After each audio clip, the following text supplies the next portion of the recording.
On Sunday night, a new round of Israeli airstrikes began bombarding targets across around Lebanon, with some of them coming dangerously close to the country's sole international airport. Israel had threatened to undertake a full-scale attack on the Al-Qard al-Hassan Association, a bank it views as Hezbollah's de facto financial arm. The attack started a day after a drone struck the private home of Israeli Prime Minister Benjamin Netanyahu in Caesarea, a town in the center. Netanyahu said in a statement on Saturday that, "The attempt by Iran's proxy Hezbollah to assassinate me and my wife today was a grave mistake. He and his wife were not present at the time, and no one was hurt." Explosions shook Beirut on Sunday night as Israeli strikes on Al-Qard al-Hassan got underway. In a statement released Monday morning, the Israel Defense Forces claimed that the organization directly funds Hezbollah's terror activities, including the purchase of weapons and payments to operatives.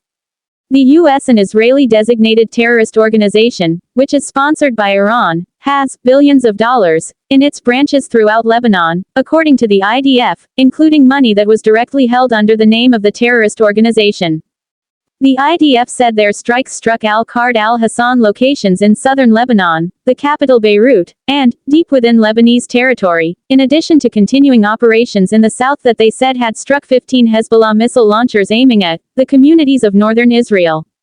Israel has been accused of war crimes for its strikes in Lebanon by the independent Lebanese research group The Legal Agenda, which claims that Israel has not declared any legitimate military objective for these attacks against Al-Qard al-Hassan. While the spokesperson for the Israeli Occupation Army claimed that the Al-Qard al-Hassan institution funds Hezbollah's military activities and receives money from Iran, no direct military role of this institution has been proven, the organization stated. According to the IDF, numerous steps were taken to mitigate the risk of harming civilians, including advance warnings issued via different platforms to the civilian population in the area.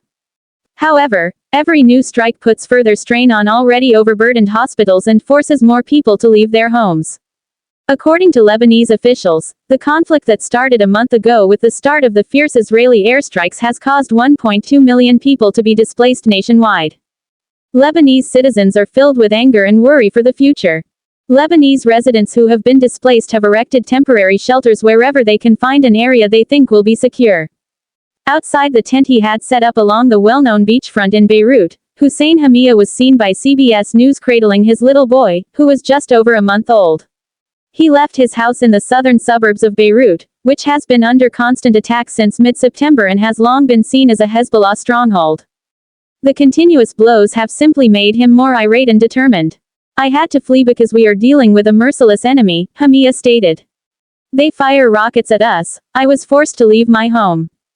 We will win, and as long as we live in our country, we will have victory," he stated to CBS News.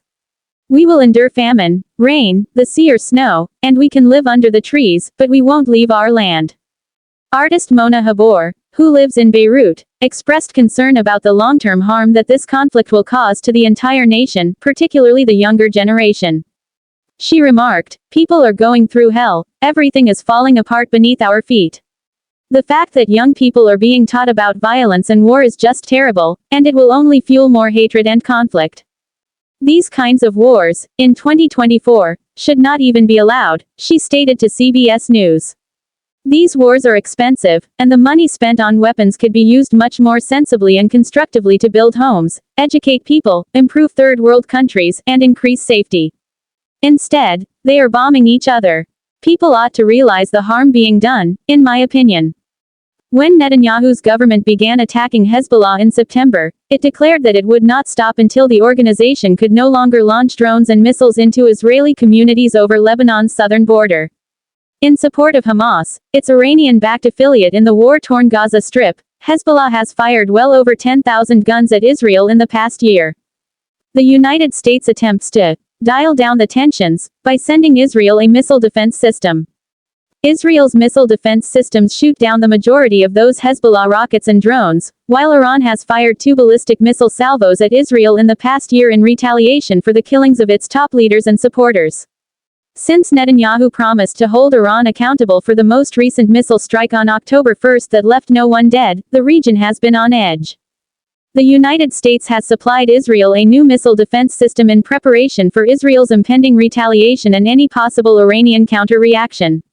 along with a small group of roughly 100 American soldiers, U.S.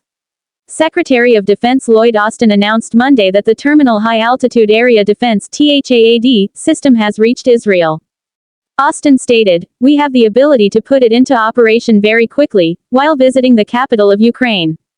Although Austin said Monday that Washington was still uncertain of the precise extent to which Netanyahu's government would go, the Biden administration has made it clear that it would not back an Israeli reprisal that targeted Iran's oil or nuclear installations. "It's hard to say exactly what that Israeli strike will look like," he stated. "At the end of the day, that's an Israeli decision, and whether or not the Israelis believe it's proportional and how the Iranians perceive it, I mean those may be two different things." Austin stated that the United States would continue to do everything we can to dial down the tensions and hopefully get both parties to begin to de-escalate.